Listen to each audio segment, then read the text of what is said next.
Final માટે ticket booking શરૂ થતાની સાથે જ હાઉસફુલ થઈ ગયું છે।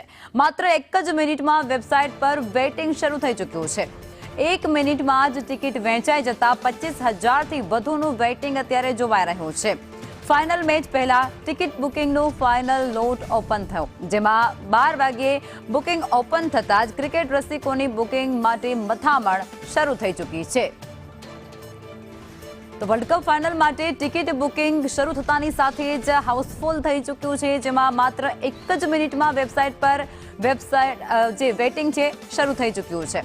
સંવાદદાતા જિગ્નેશ અમારી સાથે જોડાયા છે। જિગ્નેશ, શું છે સંપૂર્ણ વિગતો? બુકિંગ શરૂ થતાની સાથે જ વેબસાઇટ જામ થઈ ગયું છે।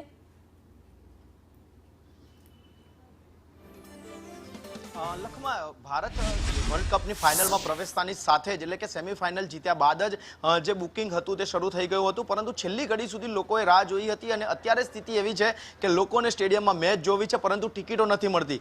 બુકિંગ શરૂ થતાના ગણતરીની જ મિનિટોની અંદર જે બુકિંગ છે તે ફૂલ થઈ ગયું છે અને 25,000 જેટલું વેઇટિંગ અત્યારે હાલ બતાવી રહ્યું છે। કદાચ આ આંકડો ધીમે ધીમે વધી પણ શકે છે, કારણ કે જેવું અંદાજિત 12:30 વાગે જે બુકિંગ શરૂ થયું તેની ગણતરીની જ મિનિટોમાં આંકડો છે તે 25,000ને પાર વેઇટિંગનો પહોંચી ગયો હતો અને શરૂઆતમાં કેટલાક લોકોને ટિકિટો મળી પણ ગઈ છે, પરંતુ જે 1 લાખથી વધુની કેપેસિટી ધરાવતું જે સ્ટેડિયમ છે તે સ્ટેડિયમની જો પરિસ્થિતિ આવી હોય ફાઇનલ મેચમાં લોકો મેચ જોવા માટે, તો નાના સ્ટેડિયમમાં કદાચ જો આ મેચ યોજાઈ હોત તો પરિસ્થિતિ શું સર્જાત તે સૌથી મહત્વનું છે, કારણ કે ગણતરીની મિનિટોની અંદર ટિકિટો બુક થવી અને ટિકિટો બુક થતાની સાથે જ 25,000 કરતાં વધુનું વેઇટિંગ થવું તે ક્યાંક ને ક્યાંક ગંભીરતા દાખવી રહ્યું છે, કારણ કે લોકોની છે તે પડાપડી અત્યારે સ્ટેડિયમની બહાર જોવા મળી રહી છે ટિકિટ માટે, પરંતુ અત્યારે સ્ટેડિયમમાં પ્રવેશવા માટે લોકોને ટિકિટ નથી મળી રહી તે પણ વાસ્તવિકતા છે અને અત્યારે આંકડો છે તે 25,000થી વધી રહ્યો છે વેઇટિંગનો, કારણ કે લોકો ટિકિટ માટે વેબસાઇટ અને સ્ટેડિયમ બંનેની બહાર લાઈનો લગાવી છે, બંને કતારમાં ઊભા છે, પરંતુ હજી લોકોને ટિકિટ નથી મળતા। કેટલાક લોકો જે ક્રિકેટ રસિકો છે